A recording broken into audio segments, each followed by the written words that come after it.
Satu, mendoakan supaya apa? Supaya bisa minta ampun pada Allah Subhanahu wa Amin, ya taala. Allah. Minta maaf. Yang kedua, supaya bisa mengubah dan memperbaiki diri dulu.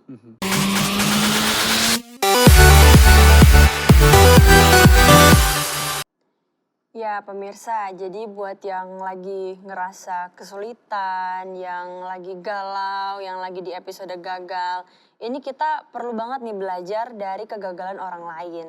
Supaya apa? Supaya jadi pembekalan buat kita dan jadi semangat buat kita supaya lihat masih ada harapan loh di depan.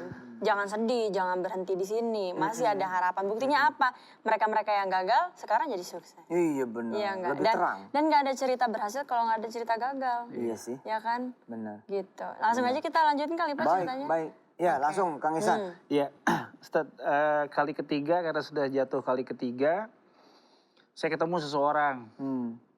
Kebetulan hadir nih sekarang nih, ikut Zoom. Kang, ada program nih, bersedekah untuk anak yatim. Hanya jauh Kang katanya. Di mana saya bilang gitu kan? Di Palestina.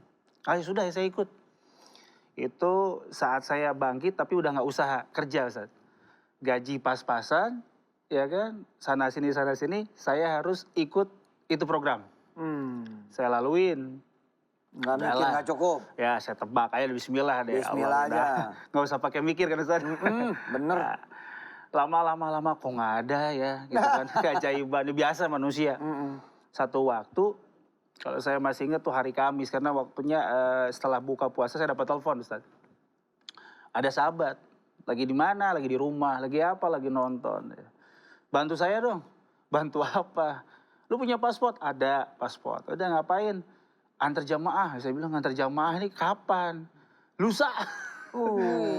Dadakan. Lusa pembimbing anak sakit. Oh gitu. Ya udah. Tapi saya bilang, jujur-jujuran aja. Ana kalau ninggalin lama-lama nih nggak bisa di rumah. Asik.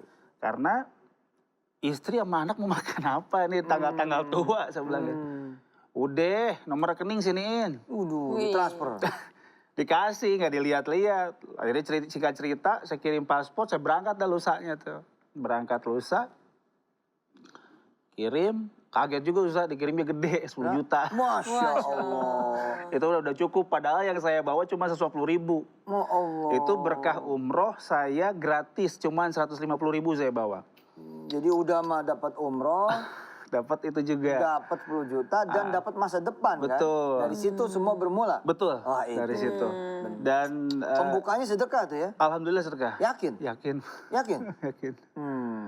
Dari situ saya ingat cerita yang bintang ya. Oke. Wah, ini ada waktu momen di Multazam ntar cerita dia sama Allah. Wah, Saya pernah mengisahkan tentang kisah bintang yang Betul. adiknya meninggal karena nggak bisa bayaran. Lalu bintang ini berdoa kepada Allah Subhanahu wa taala agar menjadi orang kaya dan tidak membiarkan ada anak yatim yang meninggal karena lapar atau karena nggak bayaran ujian.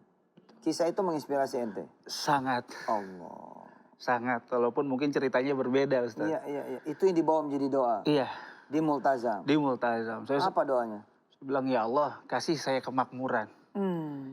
Kalau saya punya duit cukup, saya akan bantu orang, anak yatim, anak duafa yang ada di depan mata saya nggak akan biarin kelaparan. Subhanallah. Padahal waktu itu saya sudah mulai membantu anak yatim yang di Gaza, di Palestina. Allah. Saya belum berpikir bahwa itu berkahnya. Dari situ, belum berpikir, cuman cerita aja. Nggak lepas dari situ, pulang umroh, ditelepon sama sahabat. Lu kemana aja diteleponin? Oh, baru pulang umroh, saya bilang. Pokoknya, besok harus berangkat kemana? Ke Tangerang. Ngapain? Interview. Saya masih diem dan masih sama jamaah gitu ya. Ya udah saya jawab, saya beres-beres dulu gitu. Saya nggak pernah berpikir bahwa akan mendapatkan triple mungkin ya. Setelah itu ada triple, itu baru 2 tuh. Beruntun. Iya, umroh, bekerja, dah. Duit. Belum duit gitu ya. Dan alhamdulillahnya Jadi pembimbing juga ada dikasih juga. ada. Iya, Ya alhamdulillah. Iya rezeki juga. Rezeki juga alhamdulillah. Langsung saya ikutin sampai dengan hari ini alhamdulillah, karena saya janji di Multazam untuk beristiqomah. Setiap akhir pekan saya selalu bagiin nasi paket Allah. Nasi paket yang dibikin, istri bilang nggak usah beli. Kalau beli mah berkahnya ntar kebagi-bagi. Masak aja sama istri. Saya bungkusin anak bungkusin gitu ya. Masak, bagiin bareng-bareng ke tukang beca segala macam. Hatta tadi malam, karena saya bilang, kapan nih ada ketemu gitu ya, yang pengen saya bantu. Iseng datang ke satu swalayan. Di depan itu ada tukang itu, Ustaz, ada tukang sendal. Saya samperin karena nggak ada yang nyamperin. Cerita lah panjang tadi malam itu, mau ngobrol. Saya mau pulang, istri saya mau lahiran. Istri udah langsung, udah beli 3. Ini 3. Sikat aja lagi. Ya udah gimana ini? Ya, saya cabut. Mohon maaf bukan bermaksud ria gitu ya. Saya cabut. Saya kasihin, ini buat beli sendal, ini buat nambahin istri lahiran. Sekarang pulang. Nggak usah jualan lagi. Masya Allah. Istri nungguin, kasihan. Allah. Aneh bingung, kasihan pulangnya pakai apa? Ongkos cabut lagi itu, Ustaz. Sisa tinggal 1 lembar. Ini mau belanja 1 lembar ini. Gimana ceritanya? Udah tengok-tengok kan, udah beli keran aja deh gitu kan. Keran di rumah bocor, udah itu aja yang beli. Pulang ke rumah. Di rumah anak-anak nanya, jadi belanja? Nggak jadi, karena ada itu cerita dan lain sebagainya. Jadi semalam juga yang dalam perjalanan proses ke sini luar biasa. Ketika hati berbicara gitu dalam hati, ya Allah pengen deh kayaknya biar saya ceritain ini itu semua hari ini. Jadi testimoni. Jadi testimoni yang terbaru gitu. Diwujudin sama Allah. Dan ngujinya kan begitu Allah. Iya. Dicabut tanggal tua deh. Waduh habis semua, ya sudah nggak masalah, bismillah. Orang dikasih rezeki ya, dikasih keberkahan, dikasih jatah lah sama Allah, nggak usah susah berpikir besok mau makan apa gitu. Ya sudah. Akhirnya itu diulang-ulang, bahkan saya nggak punya uang banyak belum, Ustadz, doain nih sama Ustadz.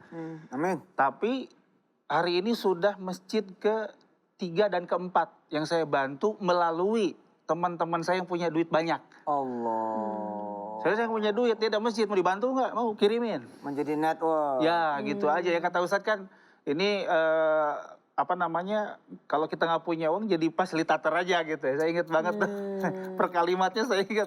Udah lakuin. Ya kita juga sedikit-sedikit ikut gitu ya. Ini udah masjid ke-4 Ustadz. Yang memang di pedalaman dan butuh bantuan. Alhamdulillah sahabat-sahabat menitipkan amanah luar biasa lah sama kami. Sambil dengan berjalan. Hanya yang ingin saya sampaikan adalah pada pemirsa mungkin selalu ada titik terang ketika ada gelap yang begitu gulita, karena bintang itu nggak pernah bersinar di siang yang menderang gitu, selalu di tempat yang gelap gulita. Ini sebelum nyapa ke pemirsa Zoom nih Pak, aku pengen tahu yang akhirnya ending dari 1,8 itu gimana? Oh iya, selesai itu. Masih ada sisa. Berarti sedikit masih lagi. sedikit lagi lah. Tapi memang akhirnya saya ngobrol dengan beliau, udah lu bayar nanti sama kerjaan aja habis COVID. Makanya kita nunggu nih. Habis COVID kalau memang ada gak berkurang lagi gitu ya, bisa leluasa, ya kita bayar dengan pekerjaan itu. Tapi emang Kak, pemirsa ya, kadang-kadang Allah ini nyisain. Supaya apa? Supaya ngasih kesempatan kita untuk jangan buru-buru lupa lagi. Betul, Ustaz. Gitu. Karena kan kembalinya kita kepada Allah ini harus menjadi habit dulu. Iya. Harus menjadi karakter dulu. Kalau langsung selesai kadang-kadang orang langsung lupa. Betul. Karena belum mengkristal gitu.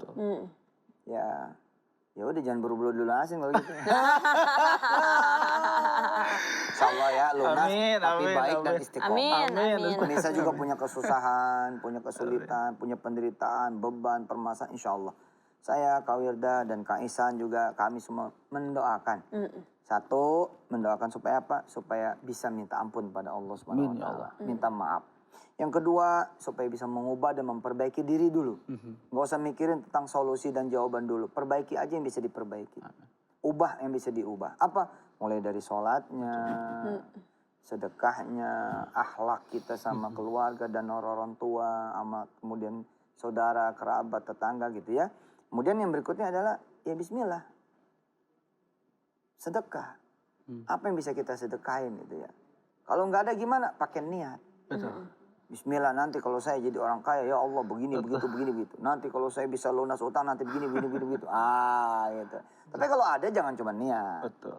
Hajar aja. Oke, kita sapa Miftahuddin Kamil dari Bandung.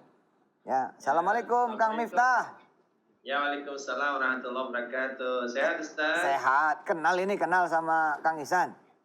Bukan kenal lagi, udah kayak saudara. Allah. Iya, mentor dalam bersedekah. Oh. Mentor dalam berjihad beliau, Masya Allah. Allahumma sholli wa sallim. Ustaz, beliau itu sudah menyantuni dan menjadi orang tua asuh kepada 2 anak yatim di Gaza, Palestina. Yap. Nah, tapi siapa yang mau bantu Palestina ini luar biasa. Buktinya bintang tamu kita pada hari ini, Ustaz Ihsan, saudara saya itu membuktikan. Dan insya Allah keberkahannya luber-luber, Ustaz. Luber-luber. Senang saya kalimatnya. Bisa luber-luber. Suatu saat saya ditanya Kang Miftah, kenapa sih bantu yang jauh? Kenapa bantu negara lain? Kenapa bantu bangsa lain? Jawaban saya sederhana. Supaya Allah membantu bangsa kita. Allahu Akbar. Supaya Allah membantu negara kita. Jadi kan kita kalau ngebantu orang lain kita dibantu kan? Betul. Nah, justru saya dan mewakili juga masyarakat Indonesia berterima kasih kepada Kang Miftah, kepada Kang Ihsan yang mau membantu bangsa lain. Karena dengan cara itu ternyata alhamdulillah gitu bangsa kita sampai sekarang masih berdiri. Ya kan? Oh, dihajar Covid dan lain sebagainya juga masih ada tawa. Masih ada senyuman, enggak gimana-gimana lah gitu alhamdulillah. Bisa jadi karena sedekahnya seorang Ihsan, seorang Miftah kepada bangsa lain, jadi Allah mengcover seluruh bangsa sebab ada satu anak bangsa membantu bangsa yang lain. Shallu ala nabi. Allahumma shalli ala Muhammad. Makasih Kang Miftah ya, kita kembali ke Kang Ihsan. Siap. Kang Ihsan tadi pertanyaan Kak Wirda. Kita sama-sama tahu ya, akhirnya sekarang Kang Ihsan sudah bisa menata lagi. Betul. Apa yang paling Kang Ihsan khawatirin? Khawatirin nggak bisa istiqomah, Ustaz. Khawatirin nggak bisa istiqomah. Sakit soalnya. Ketika ada di bawah itu sakit. Iya benar. Sakitnya sesakit. Apalagi ngelihat anak nggak bisa nyusu ya. Sakit. Terus ngelihat istri minta belanja guling-guling. Guling-guling. Belanja, minta belanja. Lebay ya. Ini ada siapa nih? Ada ada Weni Cimahi ya. Itu istri saya, Ustaz. Oh istri. Oh itu kita sapa dong. Kita sapa. Assalamualaikum Teh Weni, apa kabar? Waalaikumsalam, sehat Ustaz. Sehat, alhamdulillah. Tahu apa? Waktu anak nggak bisa nyusu, terus cuma dikasih teh manis, apa perasaan seorang ibu? Gimana ya? Sakit sih lihatnya ya Ustaz, karena harusnya saya bisa kasih gitu, ternyata saya nggak bisa kasih gitu kan. Saat itu saya telepon suami saya, ya ada uang nggak? Ya bisa transfer nggak gitu kan? Kenapa? Susu teteh habis, bilang gitu. Allah. Aduh nggak ada uang, dia bilang. Uang tinggal 2.000, akhirnya saya beliin susu kental manis dulu. Susu kental manis habis, saya telepon lagi. Udah ada uang belum ya gitu? Belum. Ada, dia bilang oh ya udah nggak apa-apa. Saya mikir lagi anak saya nangis terus gitu kan minta susu karena haus. Akhirnya saya pikir gini, ya udahlah Bismillah ya Allah, saya bilang. Mudah-mudahan ya Allah bilang nggak kembung gitu kan. Iya. Kembung ya, saya bilang Bismillah aja deh gitu. Saya bikinin teh manis. Adek minumnya teh manis dulu ya gitu. Untung anaknya nggak protes juga gitu. Akhirnya bilang iya gitu. Dan tuh menjadi kenangan terindah kan? Iya. Iya. Kenapa jadi kenangan terindah? Karena diingat terus. Ya gitu. Jadi mahal kan, diingat terus kan? Ditaruh terus. Iya. Terima kasih ya Teh Weni. Mudah-mudahan semua ibu-ibu pada sabar. Ya, Amin. semua istri pada sabar ketika suaminya sedang tidak mampu secara finansial. Karena banyak rumah tangga yang kemudian menjadi rumah tangga yang sakinah mawaddah warahmah. Karena ketika sulit dan di bawah, mereka berdua tetap bekerja sama, membahu-membahu dalam doa dan amal solehnya.